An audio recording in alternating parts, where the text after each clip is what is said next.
slowed to a trickle, Ukrainians have been forced to improvise to keep their frontline troops supplied. These desperate measures are underway as lawmakers in the US have approved a bill providing almost $61 billion worth of aid and military support to Ukraine. Now, the package had been delayed for months due to cross-party wranglings. Democrats joined forces with some moderate Republican lawmakers to push the bill through, though the majority of Republicans voted against it. Let's now take a look at how Ukraine's military is coping. This heap of scrap was once an M77 artillery gun. It's just a tiny part of the weapons graveyard at this Ukrainian military facility. It's where Western military tech comes from the front lines, to prove to Western donors that it's been used as intended, but more importantly, to be salvaged. Our American counterparts just can't get their heads around it. When they see what we do, they don't have the words. They wouldn't even think about sending this kind of stuff to scrap, let alone repairing it. We used to get guns sent to us that you could still recognize as artillery pieces. That's not always the case anymore, but it's not like we have a choice. With Western arms deliveries reduced to a trickle, these Ukrainian army engineers have had to improvise. They call it cannibalism here, making one functional artillery gun from what's left of many damaged ones. The engineers here tell us they noticed a drop-off in deliveries halfway through 2023, even before the current funding delay.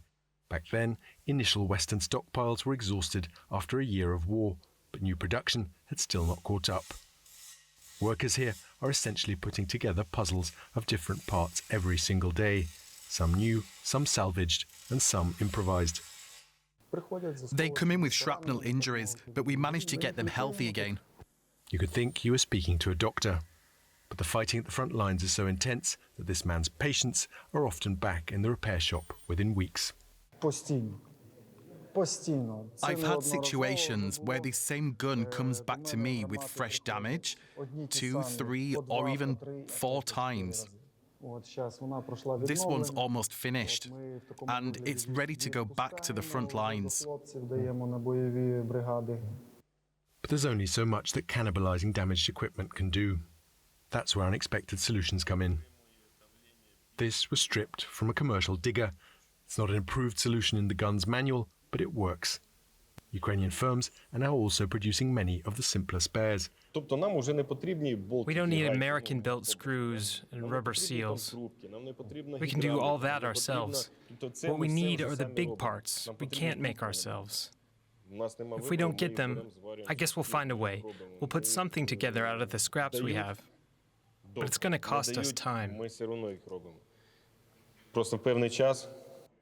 Time that Ukrainian troops on the front lines don't have.